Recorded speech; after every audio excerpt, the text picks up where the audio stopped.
वानू आता न पुरे ही वाणी मस्तक चरणी ठेवीतसे थोरी व सांडिली आपुली परिसे नेनो शिव कैसे लोखंडासी जगाच्या कल्याणा संताच्या भूती देह कष्टविती परोपकारे भूताची दया हे भांडवल संता आपुली ममता नाही देही कायवानू आता न पुरे ही वाणी मस्तक चरणी ठेवीतसे तुका म्हणे सुख पराविया सुखे अमृत हे मुखे स्रवतसे कायवानू आता न पुरे ही वाणी मस्तक चरणी ठेवीतसे नमो विठ्ठला राजया पांडुरंगा नमो रुक्मिणी माऊली ज्ञान गंगा नमो पुंडलिका नमो चंद्रभागा नमस्कार माझा रुक्मिणी पांडुरंगा पंढरीचा देव राजा दंडवत तुझे माया दंडवत तुझे माया दंडवत तुझे पंढरीचा देव राजा दंडवत तुझे माया दंडवत तुझे माया दंडवत तुझे माया पंढरीचा देव राजा दंडवत तुझे पाया पंढरीचा देव राजा तुझे पाया दंडवत तुझे पाया दंडवत तुझे पाया पांडुरंगा करू प्रथम नमन दुसरे चरण संताचे त्यांच्या कृपादाने कथेचा विस्तारू बाबाजी सद्गुरुदास तुका मनोजवं मारुत तुल्य वेगम जितेंद्रियं बुद्धिमतां वरिष्ठं वातात्मजं वानरायुत मुख्यं श्रीरामदूतं शरणं प्रपद्ये नागेंद्रहराय त्रिलोचनाय भस्मांगरागाय महेश्वराय नित्याय शुद्धाय दिगंबराय तस्मै नकराय नमः शिवाय शरदिंदु समाकारे परब्रह्म स्वरूपिणी वासरा पीठ निलये सरस्वती नमस्तुते विठ्ठला विठ्ठला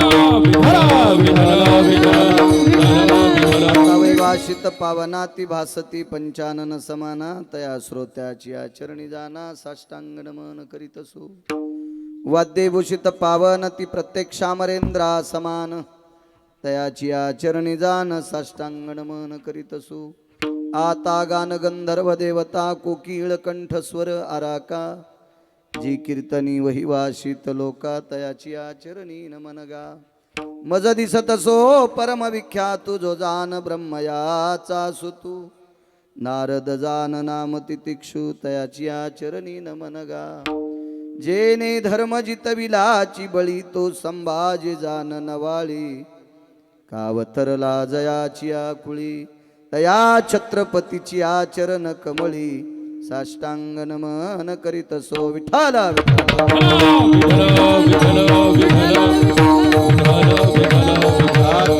वाग्विलासिनी जे चातुर्यार्थ कला कामिनी ते श्री शारदा विश्वमोहिनी नमिले मिया नदी दिव्य गोदा तटीचा विलासी सदा प्रिय जो सज्जना वैष्णवासी जया वर्णिता प्रेमात्यंत चित्ता नमस्कार माझा श्री गुरु एकनाथा विठ्ठला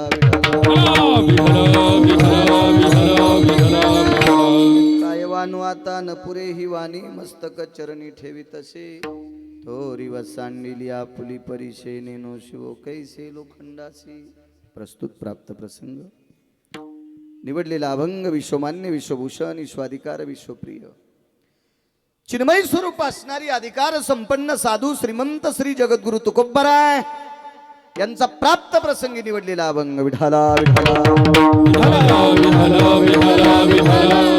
प्राप्त प्रसंगी निवडलेला अभंग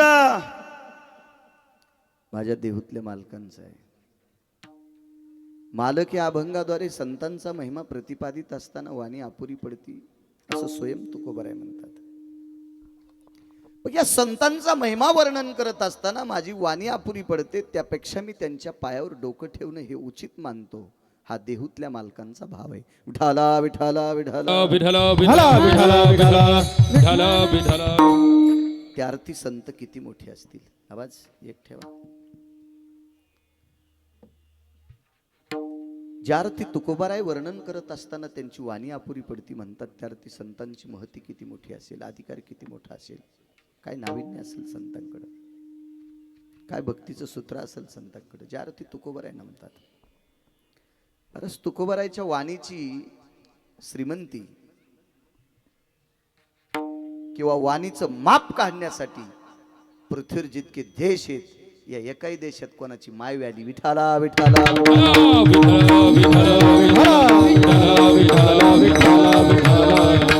हा तुकोबारायचा पुरुषार्थ आहे.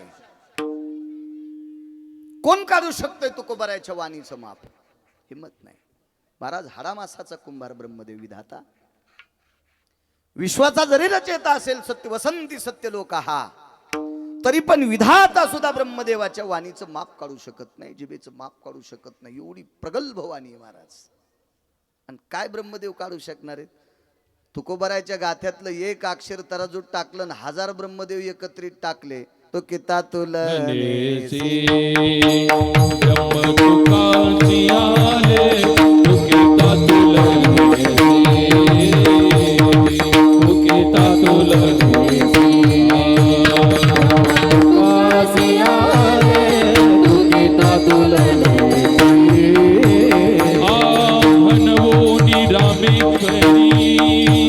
चरणी मस्तक ठेविले, चरणी मस्तक ठेविले.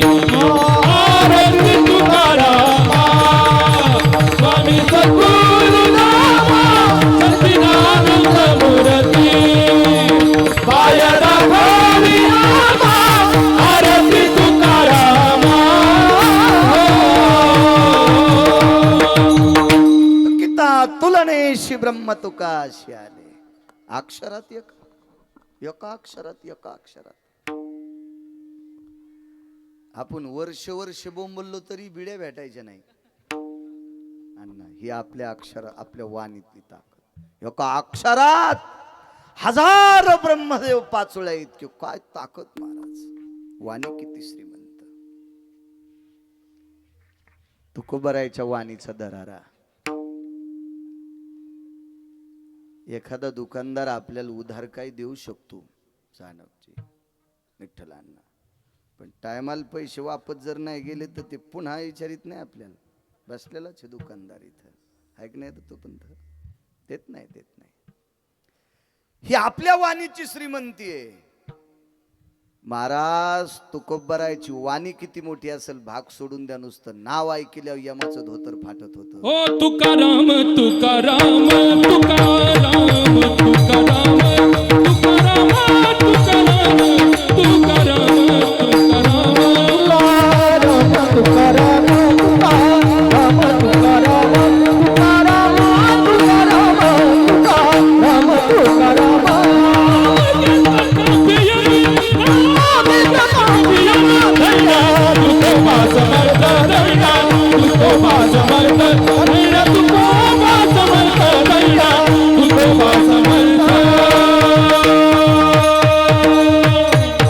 दक्षिणेचा राजा यम नाव ऐकल्याबरोबर थरथर कापतो. ही तुकोबारायची श्रीमंती महाराज. एक सांगू का, राग येऊ देऊ नका कोणाला. मुठभर पैशावाला घरी आला की माणसं त्याचसोबत फोटो काढतात, लगेच स्टेटस. आमच्याकडे साहेब आलते, तुला फोकायला आलता साहेब आहे. विठाला विठाला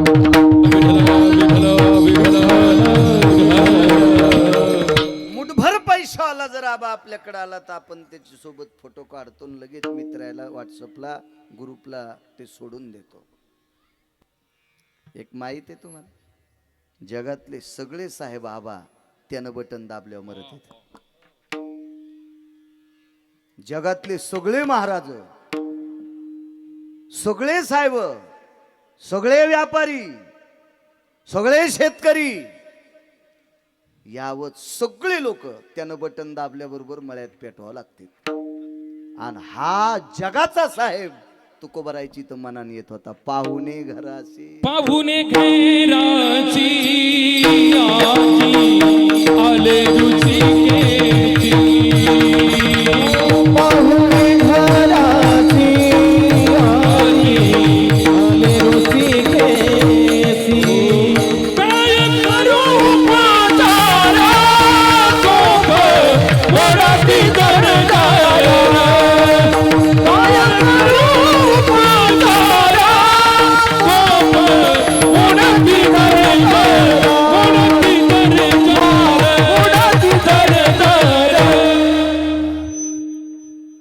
विश्वाचा बाप तुकोबरायकडे मनानं यायचा, मनानं काय श्रीमंती असेल तुकोबरायची.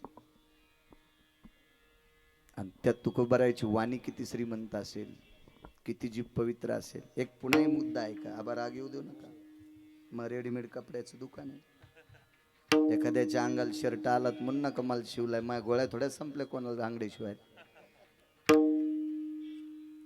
आपण किती महाराज आहेत बुवा सध्या, जनगणना केली तर किती महाराज आहेत.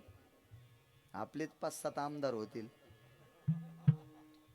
घाबरू नका आबा, तुमच्या विरोधात कशाला फॉर्म भरावा आम्ही. तसं तर मी नाही म्हणा, आमचे काही मित्र होतील बिचारे इच्छुक आहेत, ते होतील, त्यांनाही शुभेच्छा. आबा एवढी भजनी मृदंगाचार्य, एवढी भजनी मंडळी, एवढी कीर्तनकार, भागवतकार, रामायणकार, शिवपुराणकार, प्रवचनकार, तरी पण आज बी संप्रदायात अनुचित प्रकार ऐकायला मिळतो. व्हॉट्सअप, इंटरनेट, मोबाईल सगळ्या गोष्टी आहेत. 450 वर्षापूर्वी ना कुठे इंटरनेट, ना कुठं मोबाईल, ना व्हॉट्सअप, ना चॅटिंग, काहीच नाही दत्तपंतजी. तरी पण देवाच्या भजनानं विश्व ढवळून काढले. हरि भजनी है धवळीले जाग, हरि भजनी धवळीले जाग, हरि भजनी है धवळीले जागा, हरि भजनी है धवळीले जागा. चुकविला नाग कळिकाचा, चुकविला नाग कळिकाचा, हरि भजनी धवळीले जागा, हरि भजनी धवळीले जागा, हरि भजनी धवळीले जागा, हरि भजनी धवळीले जागा, धवळीले जागा, धवळीले जागा. किती लोक दाखवायचे तुम्हाला भजन सोडून गाणे म्हणणारे. गाथे कमी आहेत आपल्याकडं. महाराज देवमान्य वाणी असणारी लोक कमी आहेत, नाहीत स्वीकारत का. महाराज हा आपल्या संप्रदायातल्या संप्रदाय चालवणाऱ्या लोकांचा कमीपणा आहे. अपमान आहे आपला अपमान आहे महाराज. जग ढवळून काढलं, जग ढवळलंय जग. काय वाणी श्रीमंत असेल. आणि तरी त्या तुकोबरायांनी म्हणावं, मी संतांच्या चरणावर डोकं ठेवणं उचित मानतोय, मस्तक चरणी ठेवीत असे. आशीर्वाद देत बाळूला बोलण्याचा प्रयत्न करेल. तत्पूर्वी मोठ्या श्रद्धेने, मोठ्या अट्टहासाने एका वृत्ताची सांगता, परिसांगता, नुसती सांगता नाही, परिसांगता. आपल्याकडे संस्कृत पौराणिक भाषेचा दिलासा आहे. परिसांगता. मा रेवा मातेची परिक्रमा करून, नर्मदा मैयाची परिक्रमा करून आलेली 2 सद्ग्रस्त आदरणीय परमश्रद्धे, ज्यांचं नाव निवृत्ती दौलतराव शेवाळे आणि दुसरे आनंदरावजी झालटे, या दोघांनी परिक्रमा केली. माझ्या थोडेसे पाठीमागे होते ते.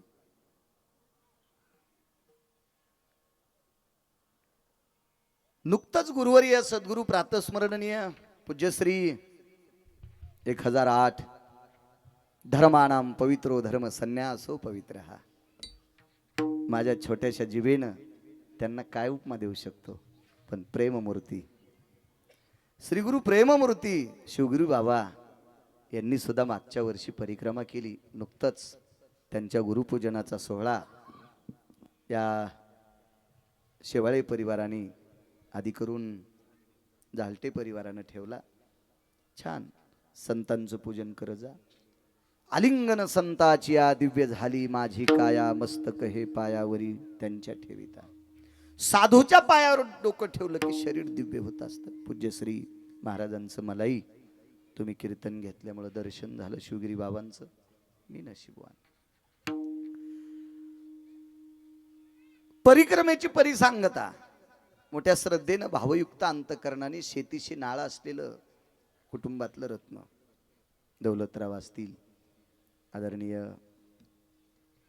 आनंदराव असतील, शेतकऱ्यांची लेकरं, काळ्या मातीची नाळ असलेली माणसं, या काळ्या मातीत राबराब राबणारी माणसं, पण काय पुण्य उदयाला आलं आणि नर्मदा मैयाची परिक्रमा त्यांनी पूर्ण केली.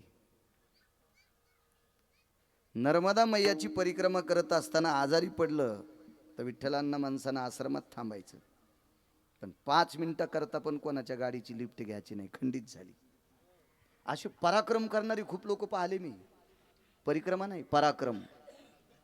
हो, तुम्ही गोडशी परिक्रमा केली, चालत आले, मा नर्मदेची कृपा झाली. अशीच पुन्हा कोणावर प्रत्येकावर हवा साधना केली पाहिजे माणसांनी. मी अभंगावर बोलेल, पण कशा करता साधना करायची, पंढरीची वारी कशा करता करायची, आळंदीची वारी कशा करता करायची, देहूची वारी कशा करता करायची, पैठणची वारी कशा करता करायची विठ्ठलांना, नर्मदेची परिक्रमा कशाला करायची. सगळ्यात मोठा पुण्यकाल कोणता असेल तर गोदावरीच्या परिक्रमेचा आहे. हे दुसऱ्या राज्यातल्या संतांनी सांगावं, पण ज्याच्या गावाला गंगा त्याच्या गुडघ्याला सांगा. आपलं असतंच ते घरच्याचा विटन शेजाऱ्याचा भांगणीत. हो, एवढं पुण्य की मला असं वाटतं ते पुण्य मोजण्यासाठी विधात्याकडे तराजूच नाही. ही परिक्रमा मला आशीर्वाद द्या. माझी नर्मदा परिक्रमा झाली, माझी गोदावरीची सुद्धा परिक्रमा व्हावी असा बाळूला आशीर्वाद द्या. विठाला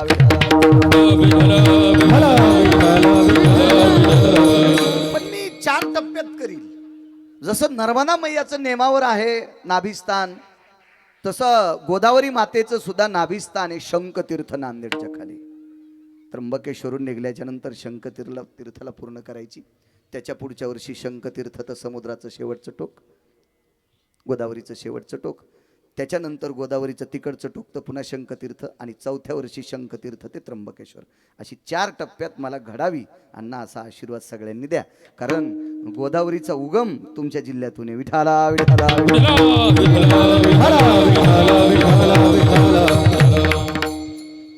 दौलतराव, आनंदराव, तुम्ही परिक्रमा केली. काही लोक म्हणत असतील काय काय कशाला गेले असतील माणसं, लुंग्या घातलेल्या, दाढ्या वाढलेल्या, हो आरसात पाहायचं नाही, काय नाही, काय सुखसोयी नाही, बाबाजींनी सांगितलं तसं कुठं बसायचं. मी 3 दिवस लुंगी मळूच दिली नाही. पण मला एक जुना माणूस भेटला, ते म्हणले महाराज 4थ्या दिवशी जर तुम्ही शेणाव नाही बसले तर मी मिशी काढून फिरन. माणूस थकतोच इतका, कुठेही बसतोय, कुठेही बसतोय, कुठेही. मी वापस आल्याच्या नंतर आमच्या मोंढ्यात जर भिक्षा मागितली असती तर कोणीच म्हणलं नसतंय गिरगावचा बाळ आहे. ही परिस्थिती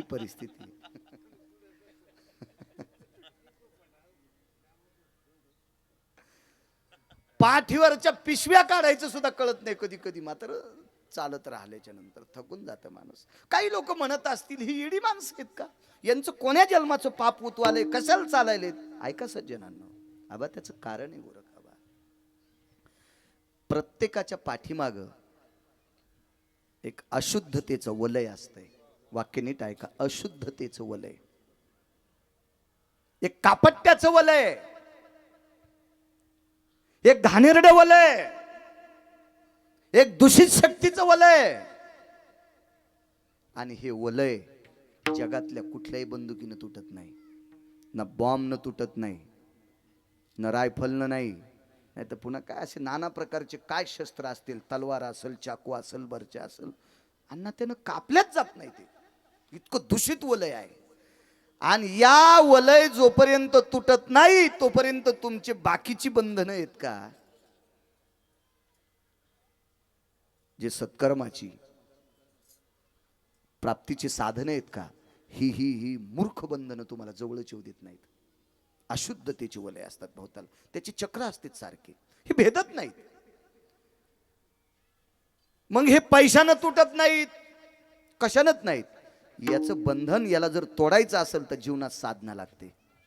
मग ती पंढरपूरच्या वारीची असेल, ती आळंदी देऊ पैठणच्या वारीची असेल, ती मा नर्मदा मैयाची परिक्रमा असेल, मातोश्री गोदावरी मातेची परिक्रमा असेल. जीवनात कुठली ना कुठली साधना असावी, आणि साधना करत असताना माणसाच्या तळपायापासून शेंडीपर्यंत कुठंतरी स्वेद निघला पाहिजे. साधना ती असती. साधना वाट्यावर बसून तंबाखू चोळू चोळू, घुटके हाणू हाणू, भिताड रंगू रंगू ह्या साधना नसत्यात. हा, तक्क्यावर लोडला टेकन देऊ देऊ, इकडं पाय लांबेव तिकडं पाय लांबेव, कोकण्या मशिवानी संकरित गायवानी पसरायला, ह्या साधना नसत्यात. साधना ही शरीराला दाहकतेचा त्रास द्या. तपे बिना दैवत तिथल्या बिन प्राण उजवी नाही कोण तागे हरी मुले मला दैवत तिथल्या बिन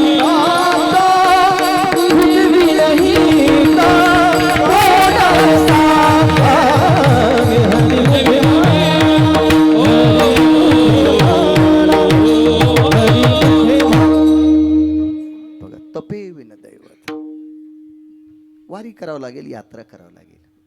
आपण ज्या संप्रदायाच्या नावानं ज्या जिल्ह्यात जाऊ, ज्या राज्यात जाऊ, आपल्याला आबा भाकरी लोक देतात का? त्या ज्ञानोबारायने सुद्धा वारी केली, त्या नामदेवरायनं सुद्धा वारी केली, तीर्थयात्रा केली. तीर्थावळीचे गोडशे अभंग आहेत अण्णा, तीर्थयात्रा केल्या. आपणही करावं, साधना केल्या पाहिजे जीवनात. साधना. नर्मदा मैयाच्या बाबतीत बायकांना मात्र मर्यादा सांगितल्या. मार्कंडेयाच्या मर्यादा वाचा. मार्कंडेयाने दिलेल्या नियमाची चौकट वाचा. तुम्ही पण करा, पण त्या चौकटी आहेत. पुनश्च एकदा दोघांनी नर्मदा परिक्रमा केली. मात गंगेची जटा शंकरी रेवा मातेची तुमच्यावर कृपा झाली. त्या कृपेने पुढचं जीवन तुमचं गोडसं जावं. मिळालेलं आयुष्य सत्कर्मामध्ये, आध्यात्मिक क्षेत्रामध्ये, सामाजिक क्षेत्रामध्ये, परोपकारामध्ये आणि प्रपंचामध्ये एका तिळा इतकं विघ्न न येता असं गोडसं आयुष्य तुमचं जावं, अशी नर्मदा मैयाच्या चरणी प्रार्थना. विठाला विठाला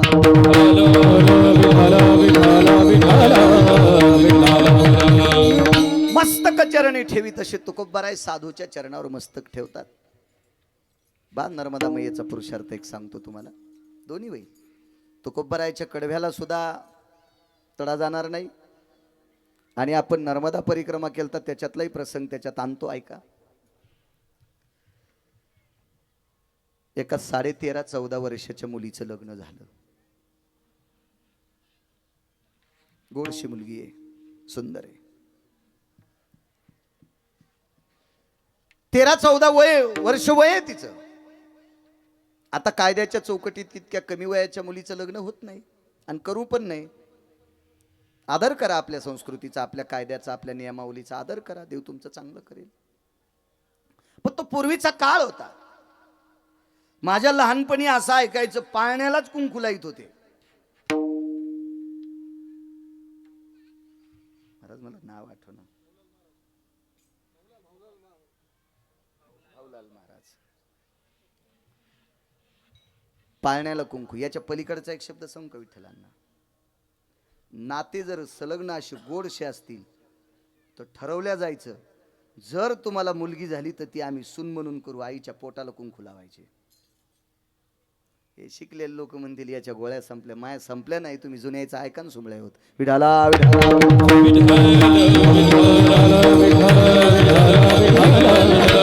एखादा म्हणेल याला काही डोकं आहे का नाही, पोटाला कुठं कुंकू लाव. जुना ऐका ना, जा ना जुन्या लोकांकडं, जा आपल्या आजीकडं, जा आपल्या पणजीकडं, सांगेल तुम्हाला ती जुना इतिहास. पण आपलं कसं झालंय, आपल्याला जुनी आवडत नाही, त्याच्यामुळे आपल्याला संसारात सुख नाही. ज्या माणसांना जुनं आवडत नाही का, आपलं आवडत नाही का, आपलं जतन केलं पाहिजे. याचा धरीन करीन आपुले. आपल्यांशी जरा लळा ठेवा, नातं ठेवा. काय ऋणानुबंध होते पूर्वीच्या काळात, तो काळ वेगळा होता. फार कमी काळात एका मुलीचं लग्न झालं. लग्न करण्याची त्यावेळेला इच्छा सुद्धा नव्हती, पण एक प्रकार घडला आणि त्या प्रकारात त्या मुलीचं लग्न झालं. त्या मुलीचं लग्न 95 वर्षाच्या म्हाताऱ्यासोबत केलं. काय वानवाता न पुरे वाणी, 95 वर्षाच्या म्हाताऱ्यासोबत. आणि तुम्ही नर्मदा परिक्रमा केली, मीही केली. मला चार वेळेस नाही सांगायचं, तुमचीच सांगतो, कारण तुमची सांगण्यासाठी मला बलिले. आणि मी माझी सांगत असेल तर हे म्हणतील वारे वा तो चटका आणलास का काय. त्याच्यामुळे आजचं माझं बाजूलाच राहू दे, तो तुमचीच परिक्रमा सांगतो, मग राहू द्या. नाही.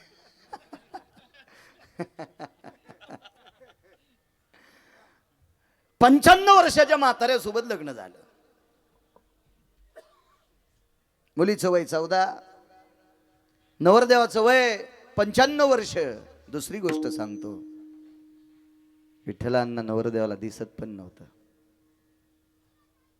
डोळे फुटलेली होती बरं का बा. दत्तू काका डोळे फुटलेली होती, सानप काका. तुम्हाला स्वतःच्या मनाची शपथ आहे, राग येऊ देऊ नका माझा. फक्त 15 सेकंदापुरता असा विचार करा ना, आपली 14 वर्षाची मुलगी डोळे नसलेल्या 95 वर्षाच्या म्हाताऱ्याला दिली. तुमचं हृदय जर नाही रडलं तर मला बाळ्या म्हणू नका. देऊ शकतो आपण? नाही देऊ शकत. म्हणे नवरी आणा रांड. काय महाराज, कसं शक्य? श्रुती मानेल का? अंतकरण मानेल का? पण मोठ्या भावयुक्त अंतकरणाने, तिळा इतका अंतकरणात दुःख न ठेवता बापानं पोरगी त्या म्हाताऱ्याला देऊन टाकली. दोन्ही पुरावे देतो, काय वानवात. लग्न झालं, मुलगी वाटे लावायचा प्रसंग झाला. ती मुलगी मालकासोबत त्या रथात, काय वाहन असेल, हे गाड्या तर नव्हत्या त्या काळाला, ती त्या रथात बसलेली आहे. आणि रथ निघणार, बागदोर ढिला झाला, तेवढ्या अवकाशात तिनं हळूचकन रथातनं खाली उतरलेली आहे. आईचं दर्शन घेतलं. याच्या अगोदर घेतलंच होतं, पण घेतलं दर्शन.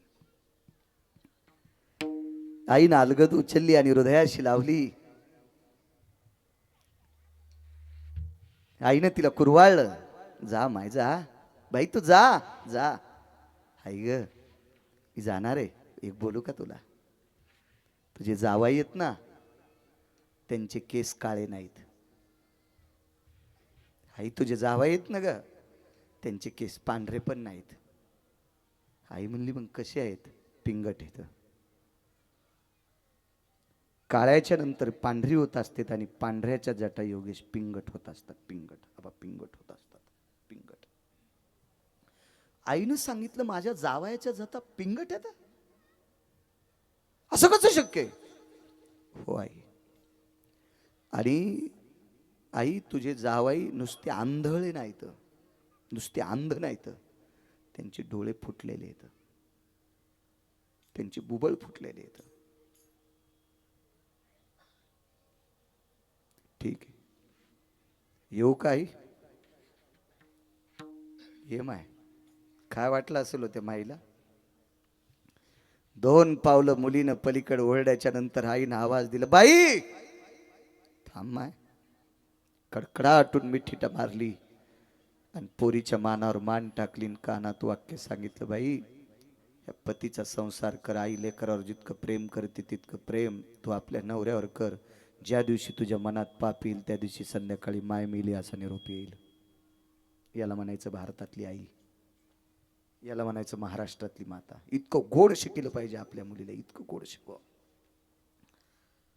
जगदाळे आबा त्या माऊलीच्या लक्षात आलं, आईचं इतकं कोमल अंतकरण असताना मला असं म्हणते आपण बाबांकडे जावं. वडिलांकडे गेली, वडिलांचं दर्शन घेतलं. महाराज बाप तो असतो, महाराज बाप तोय महाराष्ट्रातला ज्याचे डोळे रडत नाहीत, ज्याचं हृदय रडतंय.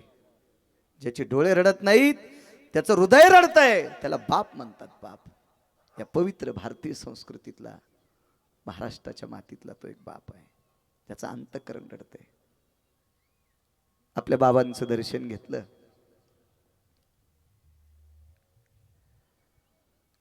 तोंडावून हातानं कुरवाळलं, काही जातेस तू आता? हो येते बाबा. बाबा तुम्हाला माहिती आहे काय ग, आपल्या जावयाचं वय काय? हो माय मला माहिती आहे, मला माहिती आहे. मी जाणून बुजून तुझं लग्न लावून दिले त्यांच्यासोबत. वेगात सांगितलं, बाई आपल्या पतीची सेवा करत असताना तिला इतकं सुद्धा पाप येऊ देऊ नकोस. आणि आदा कदा तुझ्या मनात जर नवऱ्याविषयी पाप आलं तर त्याच रात्री तुला निरोप येईल, तुझा बाप मृत्यू पावला. रथात बसली, आपल्या मालकासोबत गेली. दिव्य आश्रमात राहत होती. महाराज राजकन्या आहे ती, राजकन्या. हा, ह्या टपऱ्या टुपऱ्या घरात राहणारी नाही, ह्या 400-500 सिमेंटाच्या थैल्याच्या बंगल्यात राहणारी नाही, राजकन्या, राज हवेलीत. हो,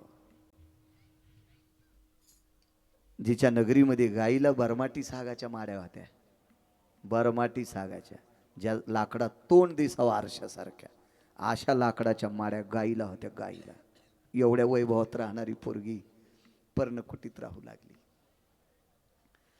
आश्रमाच्या पर्णकुटीच्या बाहेर एक झाड आहे, झाडाखाली एक मांडव केलेला आहे, लाकडी मांडव, त्याच्यावर गवताचं आच्छादन केलेलं आहे आणि त्याच्या खाली चूल आहे आणि त्या चुलीवर पहाटेच्या प्रहरी 8:30 वाजता ती स्वयंपाक करते. काय वानवातानं पुरेवानी.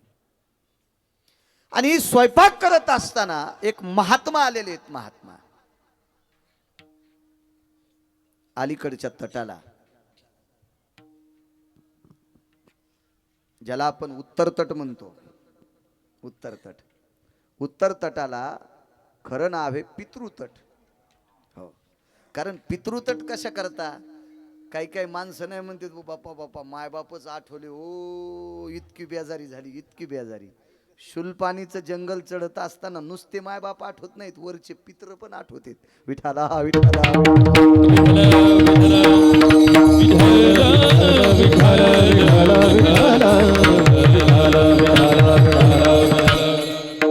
आणि अलीकडे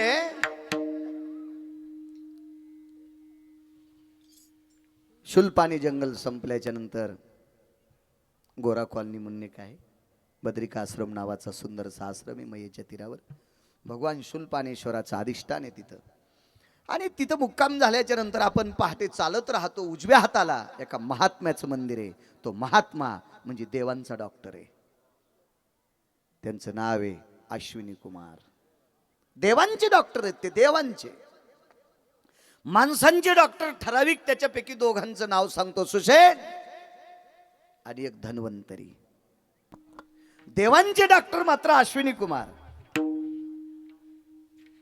तिथे दधीचींनी साधना केली त्याच जाग्यावर, मुनिश्री दधीची. या दधीचीनं स्वतःच्या हाडं काढले, हाडाचं वज्र तयार केलं. हे वज्र 33 कोटी देवांचा राजा, माणसांचा नाही, दत्तोपंतजी देवांचा राजा, त्याच्या हातात वज्र दिलं आणि या वज्रानं एक नालायक मारला. दधीची तिथंच. अश्विनी कुमारांची साधना नर्मदे मैयाच्या तीरावर झाली. देवांचे वैद्य आहेत ते, देवांचे डॉक्टर आहेत. आणि पहाटेच्या प्रहरी या 13, 14, 15 वर्षाची नवरी, नुकतंच लग्न झालेली मुलगी स्वयंपाक करत होती आणि तिच्या दारात भिक्षा मागण्याकरता आले. विठाला विठाला विठाला विठला विठला.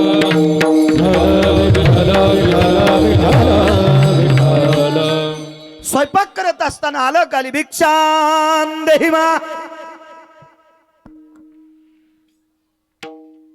डोळ्यावरची पापणं वरी उचलली आणि पाहिलं. महाराज, स्त्रीचं बघणं कसं असं माहिती तुम्हाला.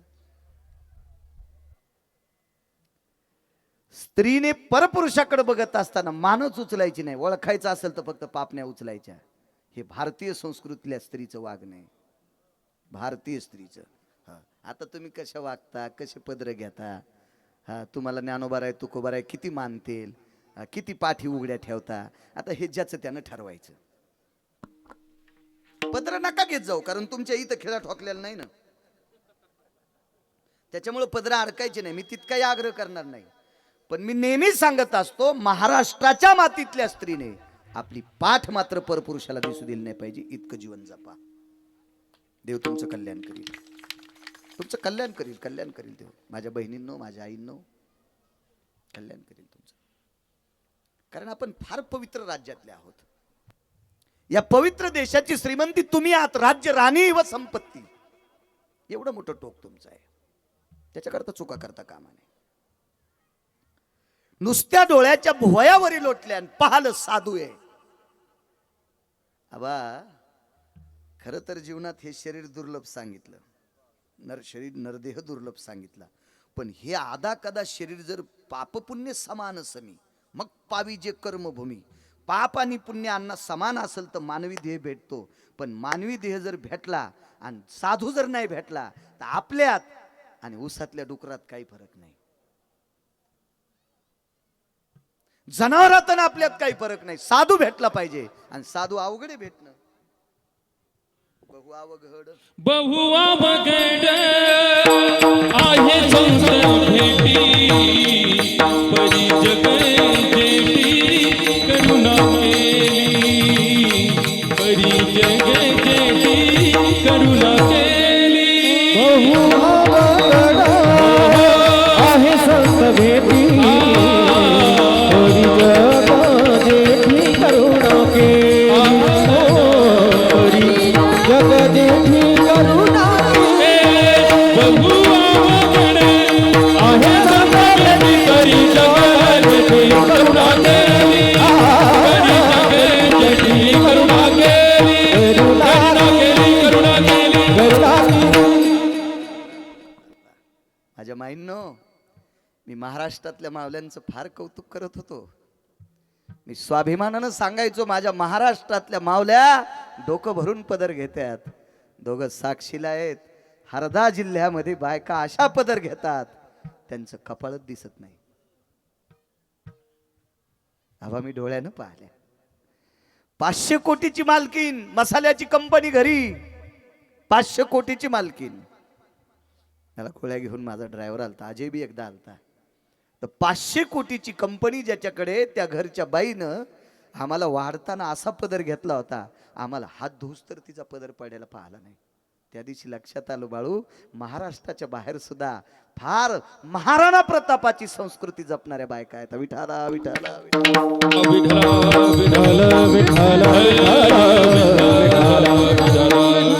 एक चव्हाण नावाचा व्यक्ती भेटला, बँकेमध्ये कर्मचारी होते ते. त्यांनी स्वतः कणिक मळून मला पोळ्या केल्या, चपात्या केल्या. त्यांना सांगितलं, दादा, हिंदीत कळायची त्यांना, हिंदीत बोललो, दादा मला एक गोष्ट फार आवडली तुमच्याकडे बायका पल्लू फार सुंदर घेतात, पदर फार छान घेतात. त्याचे डोळे भरून आले आणि त्यानं सांगितलं, आमच्या मावल्या महाराणा प्रतापाची संस्कृती जोपासतात. आमच्या मावल्या मातोश्री पद्मिनी मातेची संस्कृती जोपासतात. काय काय माझ्या माईंनो, तिथं गेल्यावर लक्षात आलं, माझा गर्व शमन झाला. मी फक्त आपल्या महाराष्ट्रातल्याच बायकांना मानत होतो की काय महाराष्ट्रातल्या बायका. ऐका माझ्या माईंनो, तुम्ही पायी जाऊ नका, पण माफी मागून एक शब्द वापरतो, तुमच्या ओटीचा काळ, मासिक पाळीचा काळ बाजूला लोटून तितक्या काळात 15 दिवसात आपल्या मालकाला घेऊन, आपल्या घरातल्या लोकांना घेऊन गाडीनं परिक्रमा करा आणि 3 जिल्ह्यातल्या बायका एमपीतल्या पहा, त्या कसल्या पदर घेतात. मग नंतर तुमच्या लक्षात येईल आपल्या मुलींना आपण किती गोड शिकू. विठाला विठाला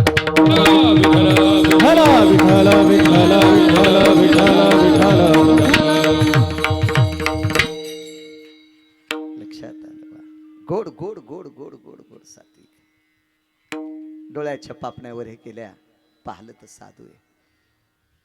अंतकरण भरून आलं, उद्धार करणारा साधू भेटलाय. कशाहून लक्षात आलं बा. पहाटेच्या पूर्वेकडे बघत असताना सूर्याचं तेज साधूला नमस्कार करीत होतं, एक अण्णा. आणि दुसरी गोष्ट, साधूचे पाय आधार होते, जमिनीवर टेकलेलेच नव्हते. हा साधू आहे अश्विनी कुमार. तोंडातून शब्द नाही, काय नाही, भाकरी चालूच होत्या.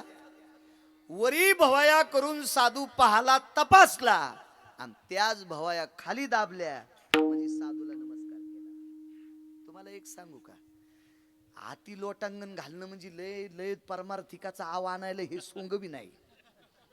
माणसाचं मन लवलं पाहिजे, मन मन मन लवलं पाहिजे पुढच्याकडे.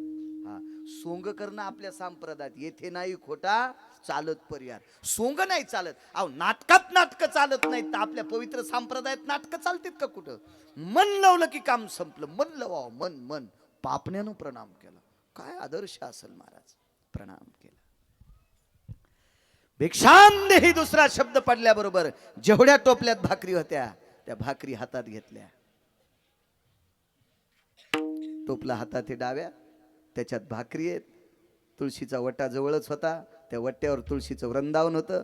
त्या वट्यावर चढली, त्याच्यातले दत्तोपंत 2 पानं तोडले, त्या भाकरीवर तुळशीचे पानं टेकले आणि साधूच्या झोळीत टाकले. एकादशी वगळता आपल्या सर्व देवता तुळशीच्या पानाशिवाय नैवेद्य घेत नाहीत. विठाला विठाला विठाला विठाला विठाला विठाला विठाला तुळशी पाशी वन माळी सदा तिष्ठते. तुळशी पाशी वन माळी सदा तिष्ठते. तुळशी पाशी वनमाळी सदा तिष्ठते. तुळशी पाशी वन माळी सदा तिष्ठते. तुळस वंदावी माऊली.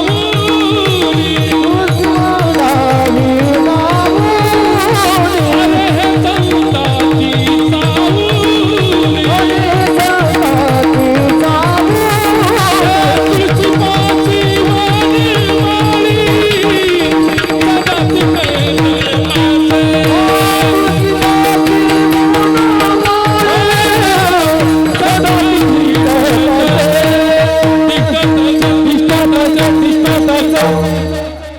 तुळशीचं पान ठेवलं. वा वा.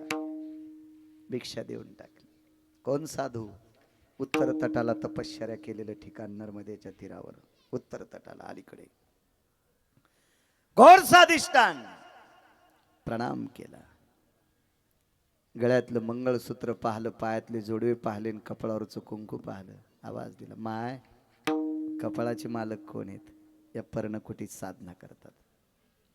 लोटलं ताटव पर्णकुटीचं, पाहलं, आनंद मन भरून आलं. अश्विनी कुमारांचे शिष्य होते. आवाज दिला, बाळा 100 पार केलेला व्यक्ती, फार दिवस झाले लग्न होऊन, 100 पार केलेला व्यक्ती, भग्न झालेली डोळे, चाफत रांगत रांगत अलीकडे आले आणि गुरुजीचे पाय धरले आणि फुटक्या डोळ्यानं पायावर पाणी ठेवलं. पायावर अभिषेक केला. प्रणाम गुरुदेव. महाराज ज्याचे पाय सुद्धा जमिनीवर टेकत नाहीत तो साधू आपल्या भक्ता करता शिष्या करता खाली बसलेले आहेत. खाली बसले, हृदय कवळ. वा, अरे डोळी भग्न झाली. जी गुरुदेव. वा, बाहेर कोण आहे? अर्धांगिनी आहे. एक विचारू म्हणे, तुझं वय काय? मी नाही आरो तुला बोलत बरं का, अश्विनी कुमार बोलायले. तुझं वय काय? तिचं वय काय? आमच्या लग्नातला एक अपघात आहे, आमच्या प्रापंचिक जीवनातला एक अपघात आहे आणि आमच्या ह्या प्रापंचिक जीवनातल्या अपघातात आमचं लग्न झालंय. ठीक आहे. एक बोलू म्हणे, ज्या पत्नीचं इतकं तोंड भरून आपण कौतुक करता त्या पत्नीला उपमा आहे का तुमच्याकडे? उपमा.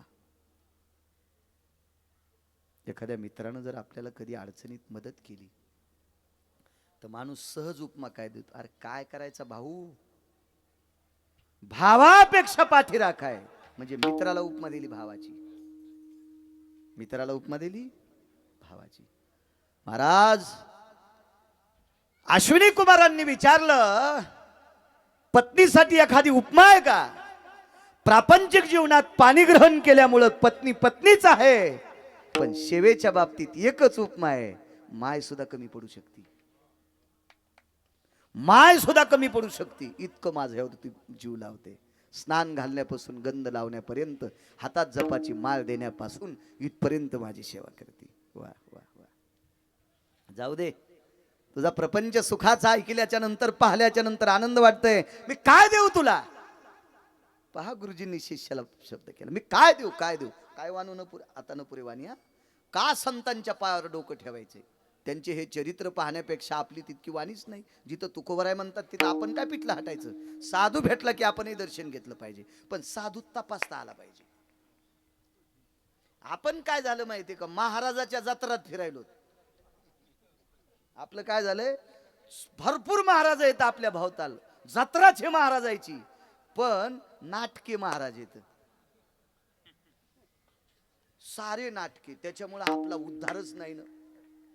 महाराज उद्धार व्हायचा असेल तर साधू त्या अधिकाराचा भेटला पाहिजे, त्या अधिकाराचा. आणि त्या अधिकाराचा भेटण्यासाठी आपलं नशीब फुटलेलं आहे. पार समुद्राच्या पलीकडे झोपलं ना, पांचट नशीब आपलं. त्याच्यामुळे उद्धार करणारा आपल्याला भेटत नाही ना. काय ताकद महाराज. काय देऊ तुला? गुरुजी एकच देऊन टाका. फार दिवसापूर्वी मी तुमचे पाय पाहिले होते आणि आता पायावर कपाळ ठेवले, पण मला बघायला भेटत नाहीत. याच्याकरता एका मिनिटापुरते मला फक्त डोळे द्या आणि पुन्हा बंद करून टाका. काय मागणं असेल नाही हरकत. फक्त तुमचे पाय बघण्यासाठी एका मिनिटापुरते, अर्ध्या अक्ष मिनिटापुरते, 10-15 सेकंदापुरते मला आबा डोळे द्या. इतकं मागितलं. 2, 4, 6 आणि 9, 18 ह्या वेगवेगळ्या वनस्पती एकत्रित केल्या. त्या कुठल्या, त्याचं द्रावण काढलं, पाणी चाळून घेतलं, एका वाटीत एका पाणी घेतलं, त्या पाण्यामध्ये वस्त्र किंवा कापूस बुडवला आणि त्या कापसाचे बोळे आपल्या शिष्याच्या डोळ्यावर ठेवल्याबरोबर वरचं पापण खालच्या पापणाला चिटकते. इतक्या टायमात शिष्याला हरणासारखे डोळे आले, येऊन गेले डोळे. प्रसन्न मुद्रेनं गुरुजींना पाहिलं आणि सांगितलं, गुरुजी आता तुम्हाला पाहलंय, आता पुन्हा जगातलं काही पाहायचं नाही, मला आंधळ करून टाका. पण गुरुजी होते अण्णा, ते देवाचे वैद्य होते. त्यांनी सांगितलं, मी ज्याला डोळे दिलेत का त्याचे मेल्यावर जळत येत, तोपर्यंत तो आंधळा होत नाही. आता डोळे बंद होत नाही. काय गुरुजी तुमची कृपा आहे. गुरुजींना पुन्हा एकदा विचारलं, ऐका संक्रांत माझ्या माईंनो, परवाल संक्रांत झाली ना 14 तारखेला. हा, कशा पोळ्या खाल्ल्या आपण एकादशीच्या दिवशी पूर्णाच्या. हा, आणि आहेवाचा सण आहे आबा. एकादशीच्या दिवशी आली मग काय होतंय, वर्षाला एकदा सक्रात असती. एकादशी 24 असतात, मग एक मोडी मग काय होत असतंय, काय नसतं एवढं. नवऱ्यासाठी एकादश सोडायची असती, आहे का नाही माझ्या माईंनो. हा, कोणी कोणी सोडली, हातावरी केली दोघी तिघीनं. वा वा वा, तुम्हाला चंद्रभागेत पुरलं तरी मोक्ष नाही. हो, 1 नंबरच्या वाहटुळी तुम्ही एकादशी सोडणाऱ्या. विठाला विठाला विठाला विठाला विठाला. एकादशीची अन्न पान, एकादशीचं अन्न पान, एकादशीचं अन्न पान, एकादशीचं अन्न पान. जे नर करी भोजन, जे नर करी भोजन, हे नर करी ती भोजना, चालविष्ट समान अधमजन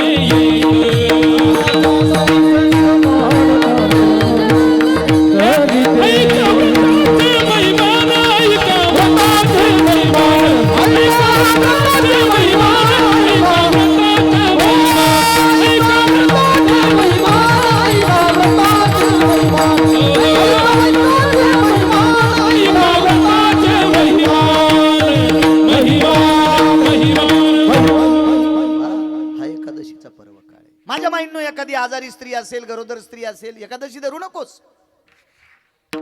वैद्यकीय सल्ला झाला असेल तुला, धरू नकोस. पण एकादशीच्या दिवशी जर गोरखाबा संक्रांत आली तर पूर्णाचा नैवेद्य सुगड्याला दाखवू नये, इतकं मात्र नियम पाळायचा. विठाला विठाला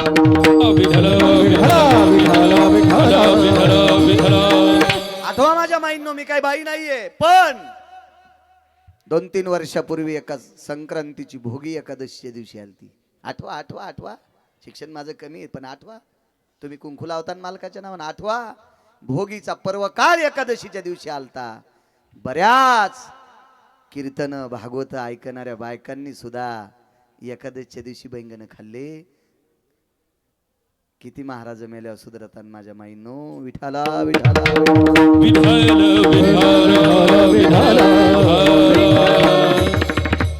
ऐका, काय पुण्य मालकाच्या सेवेचं. डोळे आले, तोंडातनं वाक्य पडलं. देववैद्यांच्या उत्तर तटाला मंदिर आहे त्यांचं. नर्मदेच्या तीरावर तपश्चर्या केली. चला आबा पुढच्या वर्षी गाडीन जाऊ. 15 दिवसात होती. मी दरवर्षी नाही पाय नका, नाही याला मोठं करा मग चला पाय. हो. अजून तुम्ही सुटले नाही संसारातून. मा हाऊत भरला त्याच्यामुळे मी गेलतो. मला बरेच लोक म्हणले, कस काय जाते गिरगावकर, 7-8 दिवसाला येते वापस, असे म्हणायचे लोक. हो, मी पैशासाठी गेलोच नाही, उभं राहून कीर्तन करण्यासाठी गेलोय. विठाला विठाला. हाची नेम आता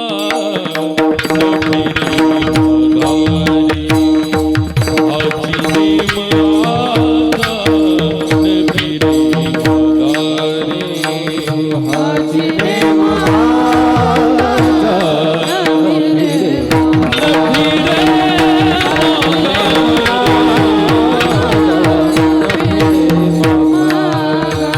पैसले जारी गोविंदाचे पैसले शेजारी गोविंदाचे घररी झाले पट्टीराणी वेळे घररी झाले पट्टीराणी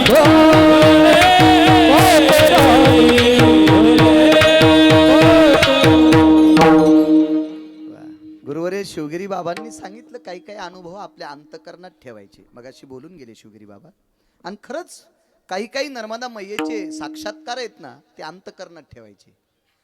तुम्हाला किती आले ते अंतकरणात ठेवा. मलाही किती आले ते ठेवतो, पण माझा एक उघडा करतो.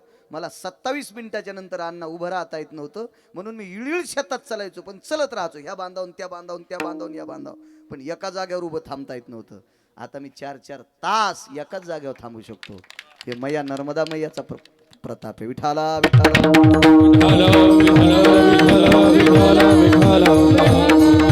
आणि माझ्या गोळ्या सुद्धा संपल्या कमरेच्या. बालजींच्या गोळ्या सुद्धा संपल्या. मला हिवाळ्याच्या दिवसात उन्हाळी लागत होती, इतका गोळ्याचा पावर होता. कंटाळून जायचो मी, कंटाळून. मला एका वैद्यकीय क्षेत्रातल्या मोठ्या व्यक्तीनं सांगितलं, महाराज ह्या गोळ्या 3 वर्षाच्या नंतर घेतल्या की किडण्या संपत असतात. मी 5.5 वर्ष घेतल्या. 5.5 वर्ष माझ्या किडण्यात नर्मदा मैयानं त्याच्याकरता ठुल्या. तू माझ्याकडे येणार आहेस म्हणून. विठाला विठाला.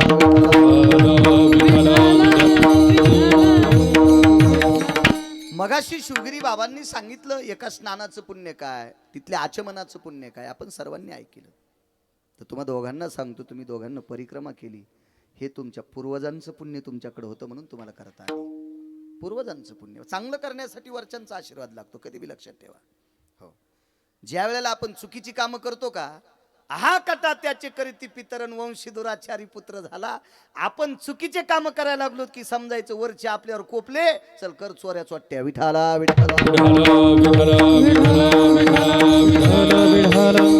तुमच्या पूर्वजांचा तुमच्यावर आशीर्वाद, तुम्ही परिक्रमा केली. चला या तटावर ज्या वैद्याचं नाव सांगतोय, ज्या साधूचा अधिकार सांगतोय, उत्तर तटावर साधूने तपश्चर्या केली. प्रचंड साधूच्या तपश्चर्या. रावणानं किती तपश्चर्या करावी, रावणांच्या मुलांनी कुठं तपश्चर्या करावी. प्रत्येक ठिकाणी प्रत्येक रावणाच्या मुलांचे, रावणांचे, ब्रह्मदेवाने केलेली तपश्चर्या, प्रत्येक देवतेनांना तपश्चर्या केलेली ठिकाण. 2.5 ते 3.5 हजार शिवलिंग आहेत स्थापित स्थापित. आणि नर्मदा मैयाच्या पात्रातला प्रत्येक पाषाण म्हणूच नाही, ते प्रत्येक शिवस्वरूप आहे. साना तो शिवस्वरूप आहे. गोलता आहेच, पण ऐका त्याचा पुरुषार्थ. जगात तुम्ही हिऱ्याचं, माणिकाचं, सोन्याचं जर शिवलिंग आणला तर वेदाच्या मंत्राशिवाय आणि भूदेवाशिवाय त्याची प्राणप्रतिष्ठा गोरखाबा होत नाही. तुम्ही हिऱ्याचं करा, न्यारकर, कुठलंही करा, कुठलंही करा, कुठलंही करा, तर तू काका त्याची प्राणप्रतिष्ठा वेदघोषाशिवाय होऊ शकत नाही. पण नर्मदा मैयातला पाषाण उचलला आणि नुसता नमः पार्वते म्हणून स्थापित केला तरी त्याच्यात भगवान शिवजीला यावं लागते. महाराज इतकी ताकद त्या पाण्यात. एक सोपा शब्द सांगू का? सोपा शब्द. बायकांना मी सहज ओझरतं म्हणलं, मासिक पाळीचा पर्याय शोधून वारीला जा. माफ करा बरं का, मला सुद्धा आई आहे, मला सुद्धा बहिणी आहेत, मला सुद्धा एक मुलगी आहे, मला सुद्धा पत्नी आहे. एखादा शब्द वापरला म्हणजे लोक म्हणतील वय कमी असताना का, मी तुमच्या हिताकरता वापरतोय. आपल्या मासिक धर्माचा नियम जोपासून तुम्ही नर्मदा परिक्रमेला जा. कारण त्या पाण्यातली शुद्धता सांगू का, कारण ती जडाला चेतन करण्याची ताकद आहे. जडाला चेतन करण्याची ताकद त्या पाण्यात आहे. महाराज दगडच आहे ना, पण एरवीच्या दगडाला घडवावं लागते ना हरकर. घडिल्याच्या नंतर त्याला नाना प्रकारच्या देवता स्थापित करावं लागतात. किती चौरंग, किती पाट, किती देवता, किती मंत्र, किती स्वाहाकार, किती हवन, किती प्रकारच्या देवता आमंत्रित करणं. त्याच्यानंतर मग धान्यादिवास, जलादिवास, मग सगळं ते कसं स्थापित करायचं ते सगळं भूदेव असे विद्वान भूदेव ते करत राहतात. पण इकडं नर्मदा मैयाचा स्पर्श झाला दगडाला की तो दगड राहत नाही, तो शिव होऊन जातोय. महाराज जडाला शिव बनवती. तिचं पाणी किती पवित्र असेल, तिचं पाणी किती पवित्र असेल. पाणी जगातली एकही बिस्लरी नर्मदा मैयाच्या पाण्याची बरोबरी करू शकत नाही, बरोबरी करू शकत नाही. हे काही काही 3-3, 4-4 हजार लिटरचे पाणी पितात का? हे मोबाईलवर ऐकलं मी पोरायच्या ड्रायव्हरच्या नाजेच्या मोबाईलवर, हे मला दाखवू लागले, हे फलाना माणूस इतक्या 1000 लिटरचं पाणी पितोय. म्हणलं त्याला एकदाची म्हण आणि नर्मदेचं पाणी पी. ह्या पाण्यातली पावर काय, अजून 4-2 वर्ष आयुष्य वाढल. विठाला विठाला मी नर्मदा मैयाचं पात्र. आता रोज तर मैया भेटत नाही आपल्याला, कधी काठानं, कधी 3 किलोमीटर, कधी 4 किलोमीटर असं चालावं लागतं. नर्मदा मैयाचं पात्र दिसलं की कमलंडू भरून घ्यायचा, आणि पात्र लांब गेलं, पाणी संपलं की मग बॉटल घेऊन प्यायचं. मात्र जवळ गेलं की मात्र तेच पाणी. आपणच नाही, जगदाळे आबा कोट्याधीश लोक पेतात. आदरणीय महाराज कोट्याधीश लोक पेतात, कोट्याधीश लोक पेतात, अब्जाधीश लोक पेतात. कारण त्या पाण्यामध्येच एक सत्व आहे. एक दुसरं कारण सांगू का, नैसर्गिक दृष्ट्या विज्ञानाच्या दृष्टिकोनानं मध्य प्रदेशमध्ये 40% जमीन आहे म्हणजे पिकवायच्या लायकीची, आणि बाकी सगळं जंगल आहे. म्हणून प्रत्येक झाडाच्या महाराजजी मुळ्यातून आलेलं पाणी हे पाणी नसून ते अमृत आहे, अमृत आहे, अमृत आहे. आणि ही जी काही महात्मे आहेत, गुरुवर्य पूज्यश्री दादा गुरु म्हणून, पूज्यश्री स्वर्गीय शिवस्वरूप शियाराम बाबा यांनी आयुष्य पाण्यावर काढलंय. कारण नर्मदा मैयाच्या पाण्यातच त्यांना अमृत मिळते, नर्मदा मैयाच्या पाण्यातच त्यांना दूध मिळते, नर्मदा मैयाच्या पाण्यातच सर्व पदार्थातला आहार शाकाहार त्यांना त्याच्यात भेटतोय. इतकी त्या पाण्यात ताकद आहे. पण तितका भावही लागन तुमचा. विठाला विठाला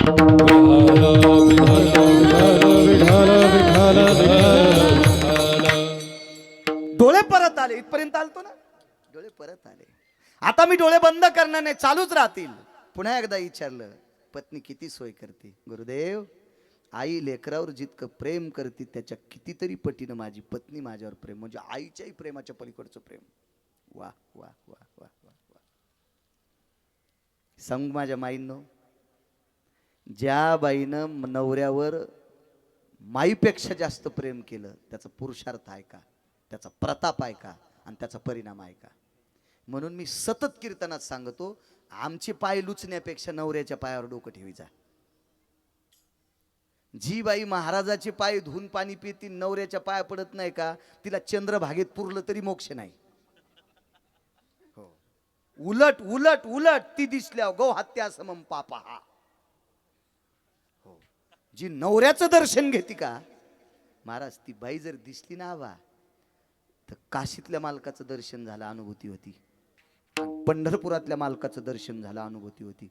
कारण गिरगावचा बाळ्या बोंबलतोय म्हणून ऐकू नका, तिची देवा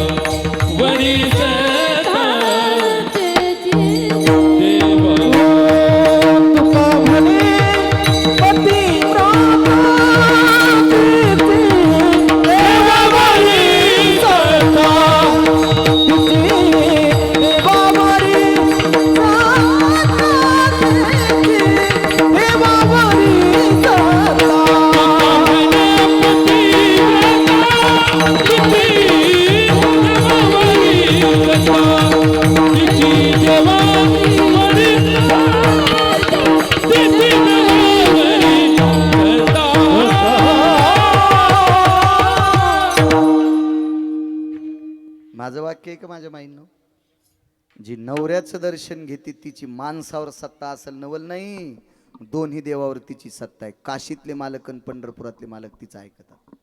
एक सांगू का तुम्हा दोघांना, आता तुमच्या दोघांच्या धर्मपत्नीनं तुमच्या दर्शनाच्या व्यतिरिक्त जगातल्या कोण्याच महाराजाच्या नाही पाया पडत तरी चालतंय. इतके तुमचे पाय पवित्र झालेत. 3600 किलोमीटर पाय चाललेत, आणि ते तंबाखू आणायला दुकानावर नव्हते गेले, ते गुटखा आणायला टपरीवर नव्हते गेले, हा, ते साखरपत्ती किराणा आणायला एखाद्या दुकानावर नव्हते गेले, ते फक्त नर्मदा मैयाच्या तीरावर चाललेले तुमचे पाय आहेत. इतके पाय पवित्र आहेत. एकादशीच्या दिवशी तुमच्या धर्मपत्नीनं तुमचं दर्शन घेतलं की त्यांनी मनात मानायचं पांडुरंगाचं दर्शन घेतलं. इतका मोठा पुरुषार्थ आपल्या पतीच्या दर्शनाचा आहे. ऐका माझ्या माईंनो, ऐका ऐका ऐका ऐका. तुकोबर आहे का साधूच्या चरणावर तो मस्तक होतात. आणि बघा पतिव्रतेचा पुरुषार्थ किती आहे. साधूनं पुन्हा एकदा विचारलं, सांग बरं पत्नी कशी सेवा करती. का तारुण्य दशेतली तू म्हातारा आहे, डोळे फुटके होते, अंध होतास, आता मी तुला डोळे दिलेस म्हणून फार आशाबाईनं तुझी सेवा केली, याच्याकरता तिला पाणी लावू लावू लावू चोंबाळतोस. नाही गुरुदेव, नाही गुरुदेव. गुरुदेव अंतकरण सांगतंय, हृदय सांगतंय. आई आपल्या लेकरावर जितकं प्रेम करते त्याच्या हजारो पटीनं माझ्या पत्नीनं माझ्यावर प्रेम केलंय. आणि त्या दिवशी देवाच्या डॉक्टरनं विचार केला, नवऱ्यावर माईपेक्षाही जास्त प्रेम करणारी बाई आज तिचं इतकं तारुण्य आहे. आणि पती जरी या वयात असेल तर सृष्टी तिच्याकडे बघत असताना काय करेल. म्हणून 52 वनस्पती एकत्रित केल्या विठ्ठलांना. 52 वनस्पती त्या कुटून कुटून कुटून त्याचं चाटण तयार केलं. चाटण, द्रावण, चाटण तयार केलं. आणि त्या 52 वनस्पती 100 ओलांडलेल्या म्हाताऱ्याला, डोळे तर आता दिल तेच, मग त्या चाटायला दिल्या. तर 100 ओलांडलेला नवरदेव 22.5 वर्षाचा झाला. त्याचं नाव आहे च्यवनप्राश. त्या चाटणाचं नाव आहे च्यवनप्राश. मी 150 किलो खाल्ला होता कमरासाठी. एक पण गोळी कमी नाही झाली गोरखाबा. हा, उलट्या तो जास्त खाल्ला, वाढू लागलो. 150 किलो खाल्ला. कारण ह्या महाराजांनी अश्विनी कुमारांनी ज्या वनस्पती टाकल्या का त्या त्याच्यात नव्हत्याच ना. आणि त्याच्यात जर असत्या ना, बापा बापा बापा बापा बापा बापा, अख्ख्या प्रॉपर्टी विकून म्हाताऱ्यानं तेच खाल्लं असतं. आणि त्याच म्हाताऱ्यानं डबल लग्न केलं असतं. पोराला म्हणला असता तू तसाच राय मुंज्या, तू तसाच मुंज्या राय. काय अवघड काम झालं असतं. म्हणून देव बी लय हुशार हो. हे च्यवनप्राश तयार करणाऱ्याला बी त्या वनस्पती गौसू देईन. विठाला विठाला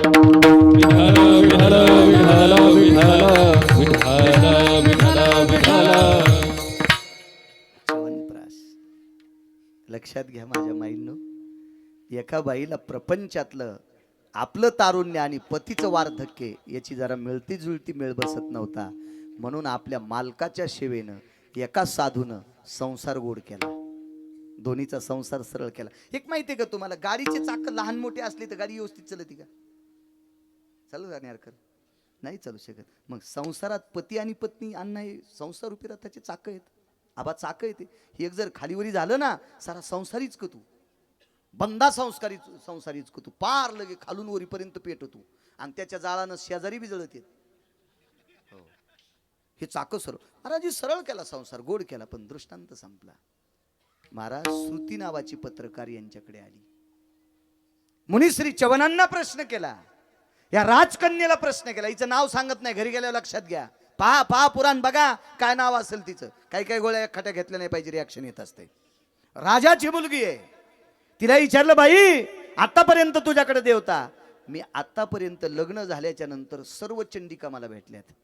यक्षिणी, डंकिनी, शंखिनी, कंकिनी, चंडा, महाचंडा, वितंडा, वज्रेश्वरी, कामेश्वरी, प्राणेश्वरी, विमला, कमला, सगळ्या जगदंबा, आदिशक्ती माता, महाकाली, महासरस्वती, महालक्ष्मी, सगळ्या काही भेटल्या. मग तू त्यांना मागितलं नाही?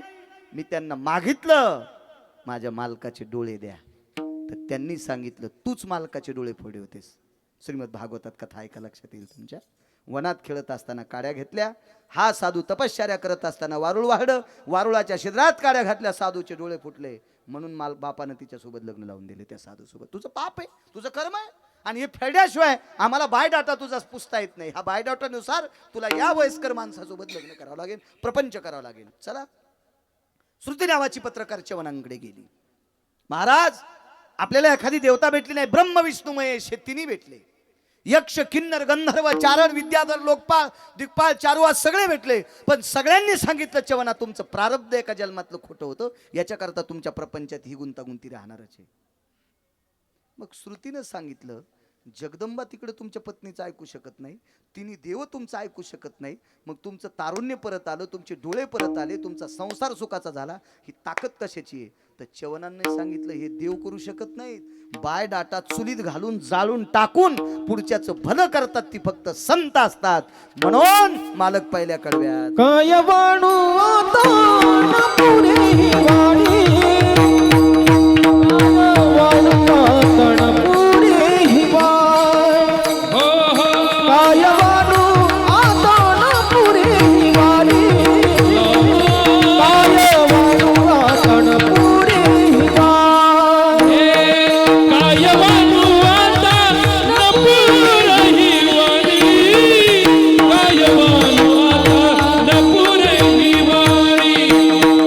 काय वाणू आता न पुरही वाणी काय वाणू आता न पुरही वाणी काय वाणू आता न पुरही वाणी काय वाणू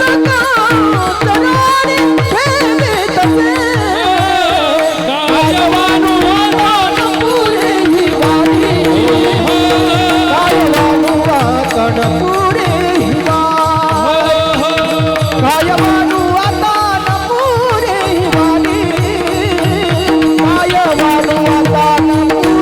वाणी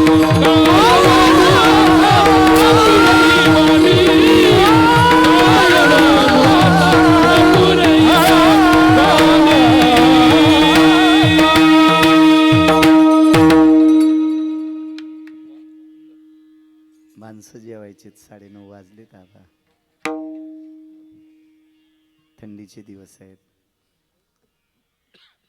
10 मिनिटात एक पुरावा सांगतो, अण्णा नाराज होऊ नका, मग पूर्णविराम करतो. 10 मिनिटात साधूची व्याप्ती काय, का तुकोबर आहे साधूच्या चरणावर नतमस्तक होतात. महाराज प्रारब्ध बदलायची ताकद साधूत आहे, देव नाही बदलू शकत, त्याला त्याचं नाही बदलता आलं. सो देव ज्या वेळेला जीवदशेला येतो का त्यावेळेला त्याचं प्रारब्ध त्याला बदलता येत नाही, ते तुमचं काय बदली नाही. नामा म्हणे कर्मय रे देवाधिका चुकेला देवाधिका चुकेला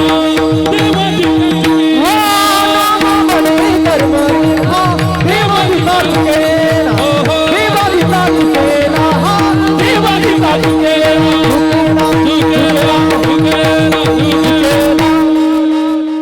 थोडासा गोड आणि मोजक्या वेळात एक प्रसंग मांडतो तुमच्या पुढे. एका बाईचे मालक वारले, संक्रांत झाली माझ्या माईंनो, ऐका ऐका ऐका. मला ज्या त्या काळात त्या त्या समय जाणं आपल्या संप्रदायात सांगितलं. वारीचा जर प्रसंग असेल तर कीर्तन 14व्याचा असू द्या, वर्ष श्राद्धाचा असू द्या, 10व्याचा असू द्या, पण वारी जर जवळ आली असेल तर शहाण्या कीर्तनकारानं त्याच्यातला 10 मिनिटं वेळ काढून वारीवर बोललं पाहिजे. आपल्या संप्रदायाचा नियम आहे. संक्रांत झाली सौभाग्याचा सण आहे. माझ्या पवित्र महाराष्ट्रातील, पवित्र भारत देशातल्या एका पवित्र स्त्रीच्या कपाळावरच्या ललाट कुमकुमम अर्जवा हरिद्रा स्थिता भवा, हा या सौभाग्याचा सण आहे. ऐका माझ्या माईंनो पुरुषार्थ. एका बाईचे मालक वारले, मालकाचं प्रेत, जिथं माणूस जाळतात त्याला मशान म्हणतात. तुकोबर आहे का दर्शन घेतात साधूचा. जिथं माणूस जाळतात त्याला मशान म्हणतात, आणि जिथं साधूचं शरीर समर्पित केलं जातं त्याला मंदिर म्हणतात. आपले मंदिर होत नाहीत बरं का, होत नाहीत. आणि नाटकं करीबी जाऊ नका, करीबी जाऊ नका. काय होतंय अण्णा, काही लोकांना देखावा करायचा लय ना आधी. महाराज देखावा करण्यासाठी अण्णा ती जागा आरक्षित केली पाहिजे तर करायचं असते, तर करायचं असते, नाही तर करायचं नाही. 5 एकरची पट्टी हायवेला, म्हातारी आज्याला बायका 3, म्हातारी 4, वडील आणि आजोबा 6 समाधी हायवेच्या कडेनं, आणि जमीन चालली 15 लाख रुपये गुंठा. नातवानी विचारलं, बाबा काय मिळे? नको रे, ही माझ्या वडिलांची, ही माझ्या आजोबांची आहे, ही माझ्या 3 आज्यांची आहे, ही माझ्या आईची समाधी आहे. नको रे नको रे. अक्कल खराब झाली काय तुमची? 15 लाख रुपये गुंठा जमिनी आणि कशाला हे दगड टाकले नातवनं उकरून टाकले. अशी वेळ जर आपल्यावर पुढे येत असेल तर त्याच्याकरता ते करू नका, करू नका, करू नका, करू नका. महाराज तात्पुरता देखावा करायचाच नाही, करायचीच नाही, नाटकं करायचीच नाही. लई लोकायला नाद लागला, हा फुकट उपद्व्याप लागला, फुकट काही नसते. अशानं काही होत नसते. तुम्हाला एक सांगू का, त्याचं नियोजन झालं तर करत जा. एक सांगू का, देव जर स्थापित केला आणि देवाकडे एखाद्या वेळेस संसाराच्या प्रपंचाच्या भानगडीमुळे तुम्ही जर नाही गेले, भानगडी या शब्दाचा अर्थ काम, त्याचा वेगळा अर्थ लावू नका. ह्या कामाच्या व्यापात धारा काढणं, गाईला चारा टाकणं, कांदे कापणं, कांद्याकडे जाणं, कांद्याला पाणी भरणं, काय काय असेल ते वाटेल ते काम, हे करता करता देवाकडे जर नाही गेलं तर तो पंथ तरी चालेल. पण आपल्या आजोबा पंजोबाची समाधी बांधली आणि तिला जर डोळ्यानं नाही पाहिलं तर आपल्या पुढे जन्माला येणारी लेकरं ती जमीन इकायच्या लायकीची जन्माला येतात. विठाला विठाला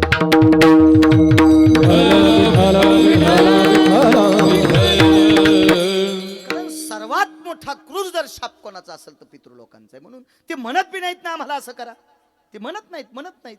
ते फक्त साधं साधं सोपं तुम्ही साधं घाला, अमकं करा, तमकं करा वगैरे वगैरे असं. जाऊ दे, आजच्या कीर्तनात ते नकोय आता. पण मी याच्याकरता सांगतो, जास्त धोंगडपणा नकोय. माणसं जाळतात त्याला मशान म्हणतात आणि तिथं मालकाचं प्रयत्न, पण बाईच्या हातात सूप होतं. काय वानवाता न पुरेवानी, बाईच्या हातात सूप आहे आणि त्या सुपामध्ये हळदीचा आणि कुंखाचा करंड आहे. ऐका माझ्या मावल्यांना, ऐको, संक्रांत झाली कालच्या 14 तारखेला, ऐका ऐका ऐका ऐका. त्या सुपामध्ये हळदीचा आणि कुंखाचा करंड आहे, हिरव्या बांगड्या येतात, एक हिरव्या रंगाचा पीस आहे, असू द्या कोणाही रंगाचा, काय होत नसतं त्याचं, एवढं काय नसतंय. पीस पीस वस्त्र असावा आणि एक खारीक, एक सुपारी, एक हळकून, गोटीचं सामान आहे अण्णा त्याच्यामध्ये. आणि रस्त्यानं तिनं सूप सोयीचं धरलंय, सोयीचं बरं का, उलट नाही, सोयीचं सूप धरलंय. आणि रस्त्यानं जी स्त्री दिसेल तिला हळदी कुंकू देत देत ती चाललेली. एक पाप मनातलं काढून टाका. यावर्षी संक्रांतीचं कसं झालं माहितीये का, पौष महिन्याच्या शेवटी पोट फुटलं, म्हणजे संक्रांत उशिरा आली. यांना जास्त कुखाचं बोट आणि चहाचं गोट घ्यायला वेळच नाही भेटला. नाही तर संक्रांत जर अगोदर आली ना पुष महिन्याच्या पहिल्या आठवड्यात तर 3 आठवडे चालतं हळदी कुंखाचा कार्यक्रम. हळदी कुंखाचा कधी माणसाला बाहेर कस काय बसला ती हळदी कुंखाला गेली, ती येऊस तर मी इथंच. जास्त संक्रांत उशिरा आल्यामुळं बरं झालं, वेळेत स्वयंपाक व्हायले, सगळ्या गोष्टी व्हायला, पप्याचा बाप जेवायला बी टायमाला. आपलं काय नसतंय, आपल्या महिनाभर फिरेनात आपण बाहेर टप्पू हाणून येतो, आपल्याला काय ताण, बेजाऱ्या तुमच्या आता, तुमच्या बेजाऱ्यात, आमचं काय ना, आम्हाला काय ना, देवीचं तेल द्यायला, भोत्याला घाईला या उजडूसतात का हळदीचं कोखंदी घेत चलत राह, आणत राह वस्तू, चहा चाळायच्या चाळण्या, शॅम्पूच्या पुड्या, हो घासण्या, वर्षभर काय घ्यायचं काम नाही. महाराजाची बायको म्हणली की 2-2 देतात लोक, काय ताण नाही. एक सांगतो माझ्या माईनं, एक पाप करायचं नाही, न सोडून द्या. बाई किती गरीबाची किती श्रीमंताची, हळदी कुंकू देत असताना तिची श्रीमंतीन तिचे दागिने पाहायचे नाही. हा स्त्रीत्वाचा पुरुषार्थ तुमच्याकडे असावा. तुम्ही थोडंसं पाप करता. श्रीमंताच्या बाईला मोठं भगवं देता, बऱ्या घरची बाई आली की गुळाचं ढेकूळ देता, आणि गरीबाची बाई आली की शॅम्पूची पुडी देता. हुंडी नाही व्हायचीच का, केस राहायचा नाही आंघोळ करायला, केस केस केस. गरीबाची बाई आली की शॅम्पूची पुडी रुपयाच्या 3. हो काय आगाव पण आहे, अशी कुठे सक्रात असती काय. ऐका माझ्या माईंनो, मालक वारले, सिद्धांत काय, मालकाचं प्रेत ज्या वेळेला घराच्या बाहेर काढल्या जातं त्यावेळेला कुणीतरी एक विधवा माऊली येते आणि पदरानं त्या स्त्रीचं कपाळ पुसती, पण हिचं पुसायची ताकदच नाही कोणाची, कारण ही मालकासोबत सती चालली, मालकासोबत सती चालली. एक पुरुषार्थ पहा. मी तुम्हाला बोलता बोलता राहून गेलो, गोदावरीची परिक्रमा का करायची. आज एक 10वा होता आमच्या मामांचा. तर आमचे एकच मामा होते, त्यांचा 10वा होता. मी त्या निमित्तानं रामपुरीला गेलो. भगवान मर्यादा पुरुषोत्तम रामचंद्रांचं तिथं वास्तव्य, तिथं एक सीताकुंड नावाचा कुंड आहे. गोदावरीच्या पात्राचं महिमा एक थोडा सांगतो 2 मिनिटात. कधी योग आला तर 10 दिवसाची 11 दिवसाची निदान त्र्यंबकपासून खाली एखादं तीर्थ असेल तिथपर्यंत जरी कधी जीवनात घडी तर करा, सगळीच करावं असं काही विषय नाही, आपल्याला जेवढं जवकल तेवढं करायचं. तर तिथं सीताकुंड आहे. मा सीताई साहेबांनी तिथं गौऱ्या लावल्या, त्या कुंडातलं पाणी घेऊन गौऱ्या लावायच्या, त्या गौऱ्या वाळवायच्या, तिथं स्वयंपाक करायचा आणि आलेल्या साधूला जीव घालायचा. महाराज त्या कुंडाची एवढी मोठी ताकद आहे, एवढी मोठी ताकद आहे. एखाद्या स्त्रीची ओटी जर अनिश्चित असेल, ओटी हा शब्द शिकलेल्या मुलींना कळायचा नाही, जुन्या मावल्यांना कळतो, मासिक पाळी अनिश्चित असेल. इथं आता कोणाला अंधश्रद्धा लावायची काय असेल, त्याला काय किती गिरवायची तुझं तू गिरव, मी माझं पुराण सांगतोय.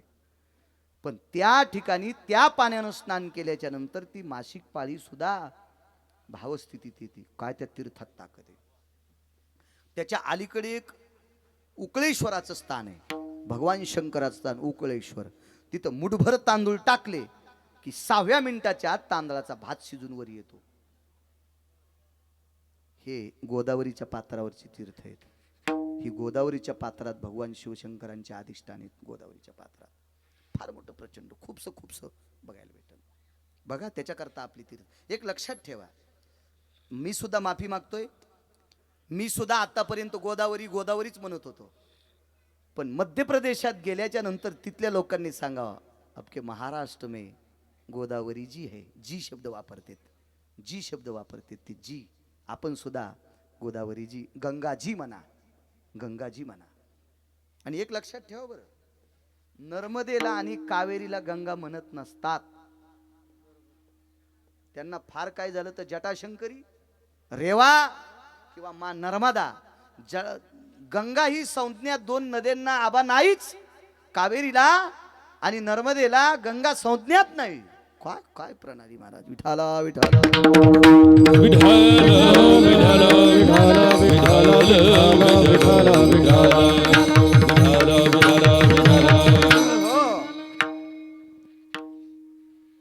हातामध्ये सुपे वाण देत चाललेली, हळदी कुंकू देत चालली. पण हळदी कुंकू देत असताना उजव्या हाताला एक मस्जिद होती रस्त्याच्या कडेला, आणि मस्जिदीच्या वरांड्यात एक महात्मा बसलेले होते. आता मस्जिदीच्या वरांड्यात बसल कोण? काजी, मौलवी, एखादा मुस्लिम बांधव. तुम्ही बसू शकता का? नाही. पण त्या मस्जिदीच्या वरांड्यामध्ये विठ्ठलांना सनातनी साधू बसलेला आहे. वारकऱ्यातला अग्रगण्य टोक ज्ञानदेव वैष्णव, माऊली महावैष्णव ज्ञानोबराय बसलेले. भाई काय चतुरे महाराज. जसं चवनांच्या पत्नीला साधू कळाले सनत कुमार, अश्विनी कुमार, तसं याही व्यक्तीला ज्ञानोबराय कळाले. हातातलं सूप खाली टेकलं आणि लोटांगण घातलं. पण ज्ञानोबरायांच्या लक्षात आलं कुंकू आडवं लावलंय. सतीचं वाण आहे, आडवं कुंकू भरलंय, मळवट भरलाय. वाद्य वाजत नाही त्या आरती लग्नातला मळवट नाही, वरमाईचा मळवट नाही. वाद्य वाजत नाही त्या आरती वरमाईचा मळवट नाही, आणि वाद्य वाजत नाही त्या आरती सतीचा मळवट आहे. पुन्हा एकदा आठवलं म्हणून सांगतो सती या शब्दाचा अर्थ. रामपुरीच्या रत्नेश्वराच्या मंदिरापासून बाजूला पिंड घाट आहे, जिथं पिंडदान केले जातात, आणि त्याच्या डाव्या हाताला सतीचा वटा आहे. कारण पूर्वीच्या काळात ज्या ज्या स्त्रीचे पती अंत्यविधी करण्याकरता गंगाजीच्या पात्रात आणले, त्या त्या बायकांनी तिथं देहत्याग केला, म्हणून सतीचं अधिष्ठान आहे. काय काय शास्त्र महाराज, काय पावर आहे. वैकुंठवासी गुरुवर्य नथुराम बाबा केहाळकर म्हणायचे, तालुक्यामध्ये माणसं सुखानं भाकरी खात असतील तर इतकं समजायचं, या तालुक्यात एक सती आणि एक संत आहे. एक सती आणि संत आहे. तालुक्यामध्ये नैसर्गिक आपत्ती येऊ नये, माणसं सुखानं जगतात, किंवा जीवितहानी होत नाही. जीवितहानी होत नाही, होत्या थोडंफार नुकसान, कधी द्राक्ष जातील, कधी कांदे खराब होतील, कधी काही, हे थोडंफार कमी अधिक आर्थिक होऊ द्या, पण जीवितहानी होत नाही एवढा निसर्गाचा कोप होऊ नये, जीवितहानी होत नाही याचा अर्थ त्या तालुक्यामध्ये सती आणि संत गुरु बाबा ह्या जीवनाचा पुरुषार्थ आहे. जेथे वैष्णवाचा धन्यभूमी पुण्य लोक, धन्यभूमी पुण्य लोक, धन्यभूमी पुण्य लोक, धन्यभूमी पुण्य लोक, धन्यभूमी पुण्य लोक, धन्यभूमी पुण्य लोक.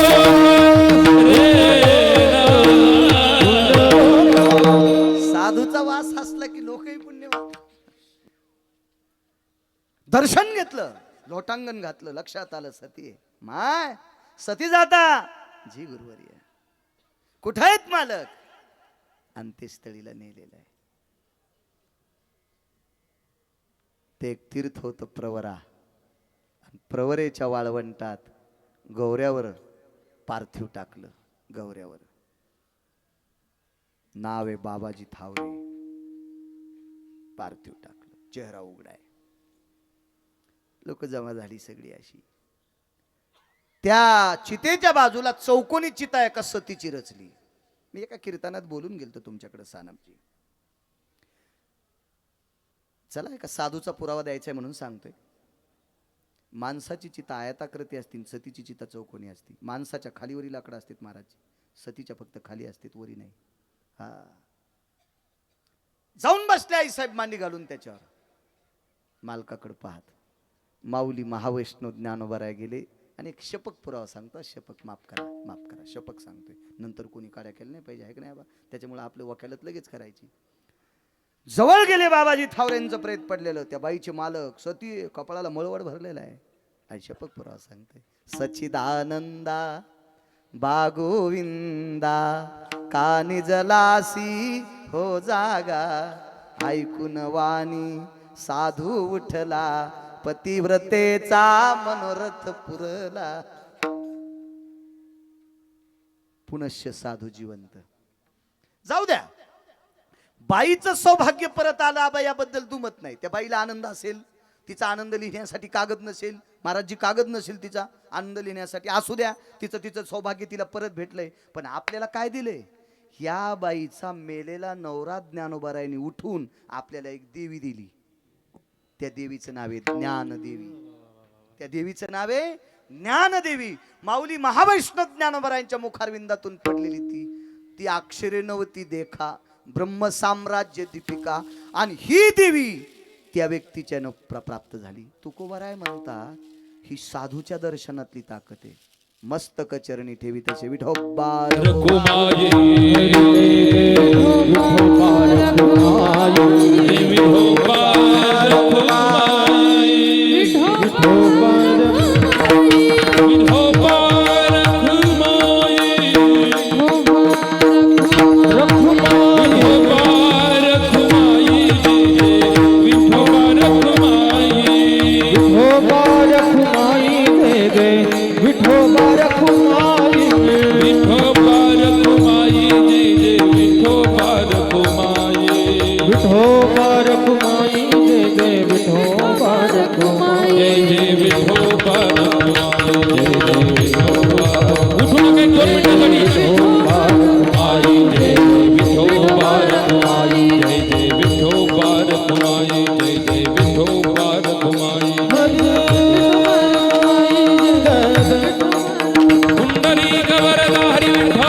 Bye.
9:30लाच संपवणार होतो, पण मनोज भाऊ असतील,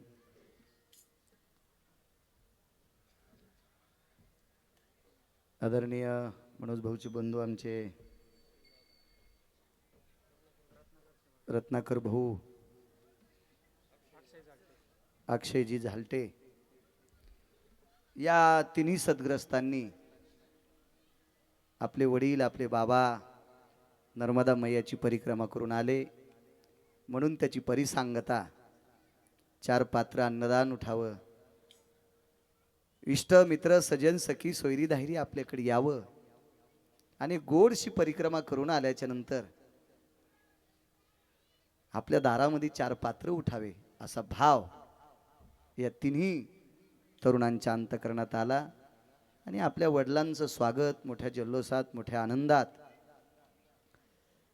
गुरुवर्य सद्गुरू पूज्यश्री 1008 नर्मदा मैया कृपापात्र श्री गुरु जनार्दन स्वामी कृपापात्र असे परमश्रद्धेय गुरुवर्य शिवगिरी बाबांना सुद्धा या ठिकाणी आमंत्रित केलं, त्यांची सुद्धा पाद्यपूजा केली, गुरुपूजन केलं आणि आशीर्वाद घेतला. सात्विक सदाचारी पावन तरुण आहेत, मलाही सारखा संपर्क करत होते, येण्यास भाग पडलं. त्यांच्या वडिलांनी दोघांनी बी आदरणीय झालटे काका असतील शेवाळे काका असतील दोघांनी परिक्रमा केली. हा कायमस्वरूपी वारसा पुढे तरुणांनी पुढे ठेवा, प्रपंचातला थोडासा व्याप बाजूला काढा, कधी कधी जीवनात एकदा करा. एक सांगू का राजो, तुमच्या गावापासून निवृत्तीनाथांच्या यात्रेला जर पायी गेले तरी नर्मदा मैयाचं पुण्य प्राप्त होईल. मला 9 ते 10 तास लागायचे ब्रह्मगिरीची परिक्रमा करायची. मी गेल्या वर्षी पण अजय माझ्याकडे होता गरजा महाराष्ट्र चॅनलवाला, पण यावर्षी नर्मदा मैयाची कृपा झाल्यामुळं शरीर सदृढ झाल्यामुळं आम्ही 4.5 तासात पूर्ण परिक्रमा करून तिथं आलो.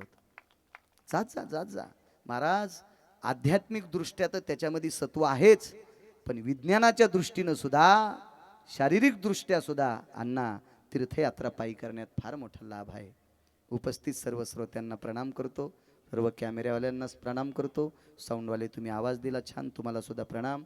आदरणीय या परिसराची वारकरी संप्रदायातील वैष्णव टाळकरी म्हणून, मी गायक गुणीजन म्हणायचं नाही आबांना, वैष्णव टाळकरी आणि पोषक पूरक असं गाणं जे वैष्णव टाळकरी आहेत असे आमचे जगदाळे आबा ते सुद्धा आहेत, त्यांना सुद्धा प्रणाम. त्यांचे सुपुत्र त्यांनाही प्रणाम. आणि आबासोबत ज्यांनी घोड असा सुरेल आवाज दिला आदरणीय योगेश महाराज आहेत घोड, त्यांना सुद्धा प्रणाम करतो. ज्यांचा मृदंग वाजिनं ओंकार महाराज, वा, कारण ओंकारानंच मृदंग आणला होता. ओंकार म्हणजे शिव आणि मृदंग हे वाद्यच भगवान शिवशंकरानं आरक्षित केलंय. वा, दमदार. शरीर जितकं दमदार आहे का तितकं वाजिनं सुद्धा दमदार आहे. गोड गोड गोड ओंकार राजे, तुम्हाला कोटी कोटी धन्यवाद. संस्थेचे विद्यार्थी चोपदार दादा आदी करून आपल्या येवला तालुक्याचं भूषण वारकरी संप्रदायातले आदरणीय विठ्ठलांना, मला सानप काका भेटायला आले, आबा मला भेटायला आले, अण्णा दत्तू काका आणि ते जगताप काकांचे स्नेही जवळचे ते एक भेटायला आले. तिथपर्यंत मी म्हणलं, मी ड्रायव्हरला सांगत होतो की नको म्हणू अण्णाला, असं नको बेजार करू, पण अण्णा ऐकत नव्हते. आले तिथपर्यंत. अण्णा तुम्हाला सुद्धा धन्यवाद. आज विठ्ठलरावजी नारकर सुद्धा आलेत. आदरणीय हरिभक्तीपरायण आमचे भाऊलाल महाराज आहेत, त्यांनाही धन्यवाद. सानप काका असतील असं, वा वा वा, गोड नीट रा रे बाबा, नाव करा आमच्या वाघाचं. आणि भानगड अशी झाली, आबा संस्थेत लेकरं ते लेकरू घालते जे बुडातलं गाडगं फोडीत आहेत का, आणि चांगलं तिकडे इंग्लिश स्कूलला ठेवतेत, आणि जे घरी खाली डोकन वरी पाय करून खेळतं का ते आमच्या महाराजाच्या भरतीला ठोकून ठोकून नीट कर. चला महाराज ज्ञानोबराय तुकोबरायची कृपा तुमच्याकडे हो, आणि तुम्ही भविष्यात ही लेकरं गिरगावकर मेल्याच्या नंतर यांनीच कीर्तन करावे, ही अवस्था त्यांच्या तेही. महाराज तुम्हाला सुद्धा धन्यवाद. योगेश सुद्धा आलेला आहे, त्यांना सुद्धा धन्यवाद. आधी करून सर्वांना प्रणाम करतो. दोघांनी नर्मदा परिक्रमा केली, अशीच परिक्रमा पुन्हा बाकीच्यांना सुद्धा घडो असाच आशीर्वाद नर्मदा मैयाकडनं मागतो. आदरणीय लक्ष डिफेन्स अकॅडमी जळगाव नेऊर चे संचालक मेजर आनंदजी गुंड सर यांची धार्मिक कार्यक्रमात कायम आनंदजी गुंड सरांचं पारमार्थिक क्षेत्रात आध्यात्मिक क्षेत्रात फार मोठं नाविन्य असतं, अग्रेसर असतात. एक अकॅडमी चालवत असताना सुद्धा आपल्या धर्मावर त्यांचं अतूट प्रेम आहे. आनंद सरांना सुद्धा कोटी कोटी धन्यवाद. एक सहज अर्धाच किंवा 1 ते 1.5 मिनिटं घेतो तरुणांनो. एक लक्षात ठेवा, आपल्या धर्मावर बऱ्यापैकी लोकांनी बोटं ठेवण्याचा प्रयत्न केलेला आहे, चालत आहे. लक्षात ठेवा, अनादी कालापासून चालत आलेला हा सनातन संस्कृतीचा ओघ, या ओघाला कोणी बोट लावायची ताकद काय कोणाची माय व्याली. पण आदा कदा नालायकांनी अधर्मीयांनी बोट लावल्याच्या नंतर धर्माला थोडीशी ग्लानी येत असते. आरशावर धूळ आल्याच्या नंतर जसा चेहरा साफ दिसत नसतो तशी धर्माला ग्लानी आल्याच्या नंतर आपल्या प्रक्रिया गोड चालत नसतात. म्हणून तरुणांना विनंती करतो, मोबाईल खेळण्यामध्ये बाकीचा वेळ जास्त चुकीच्या कामात घालण्यापेक्षा कधी कधी धर्मकार्यात वेळ घाला. विटेवरचा मालक आणि काशीतली मालक तुमच्यावर कृपा करील. कधी कधी धर्मकार्याकरता वेळ द्या. एक अकॅडमी चालत असताना आनंद सर इतका वेळ देतात, तसं आपल्या तरुणांनी सुद्धा धर्मासाठी वेळ द्या, आपल्या देशासाठी वेळ द्या, आपल्या राष्ट्रासाठी वेळ द्या, आपल्या मातीसाठी वेळ द्या. ज्यामुळे आपण जिवंत आहोत त्या वीरांसाठी आपला वेळ द्या. थोडंसं त्यांना सुद्धा वाचा, त्या महापुरुषांना वाचा, इतकी तुम्हाला विनंती करतो आणि माझ्या वाणीला विराम देतो. पुनश्च तुम्ही परिक्रमा केली, तुम्हालाही प्रणाम करतो. ज्ञानेश्वर माऊली माऊली ज्ञानराज ज्ञानराज माऊली माऊली. तुकाराम.